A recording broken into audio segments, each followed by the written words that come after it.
এখনই ঘরে ফিরতে পারবেন না সুনিতারা, থাকতে হবে এই বিশেষ জায়গায়। কত টাকা খরচ পড়বে জানেন?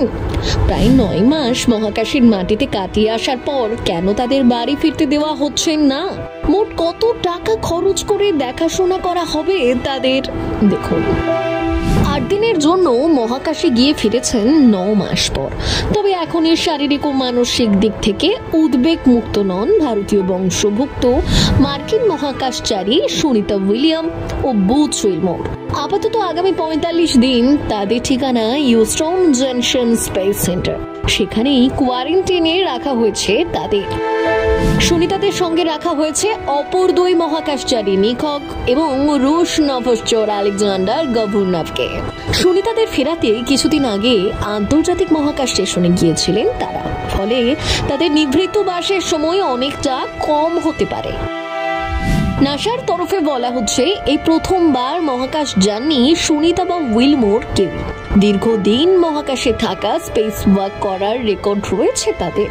তবে 8 দিনের জন্য গিয়ে 9 মাস আটকে থাকার ঘটনা এবারেই প্রথম। আসলে দীর্ঘদিন মহাকাশে থাকার কারণে শারীরিক নানা জটিলতার সৃষ্টি হয় মহাকাশচারীদের। সুনিতারাও ব্যতিক্রম নন।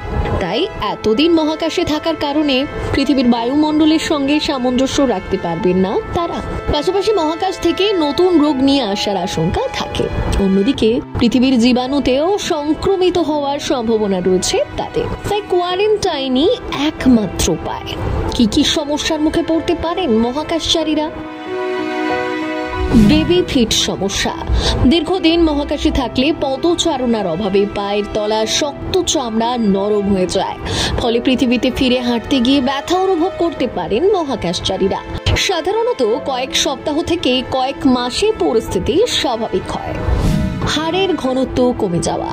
নাসার তথ্য অনুযায়ী প্রতি মাসে মহাকাশচারীদের ওজন বহনকারী হাড় প্রায় 1% ঘনত্ব হারায়, যা অনেক ক্ষেত্রে স্থায়ী ক্ষতির কারণ হতে পারে।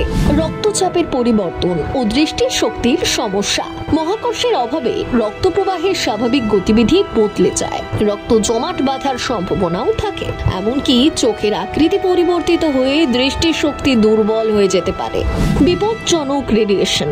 পৃথিবীর বায়ুমণ্ডল ও চৌম্বকীয় ক্ষেত্র মানব দেহকে রক্ষা করে, কিন্তু মহাকাশে এই ধরনের প্রতিরক্ষা নেই।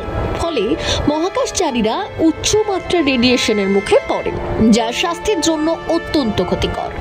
তাই সুনিতা উইলিয়ামস ও বুচ উইলমোর পৃথিবীতে ফিরলেও দীর্ঘদিনের মহাকাশ যাত্রার প্রভাবগুলি কাটিয়ে উঠতে বিশেষ চিকিৎসার প্রয়োজন। তাই এই কোয়ারেন্টাইনের ব্যবস্থা।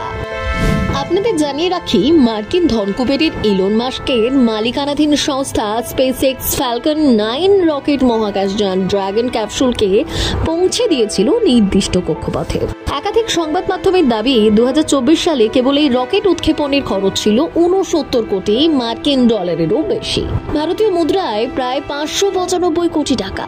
তবে সুনিতারা যে জানে সবার হয়ে পৃথিবীতে নেমেছেন, সেই ড্রাগন ক্যাপসুলের খরচ ধরলে মোট খরচের পরিমাণ হয় প্রায় 1400 কোটি মার্কিন ডলার, ভারতীয় মুদ্রায় 12,000 কোটি টাকারও বেশি।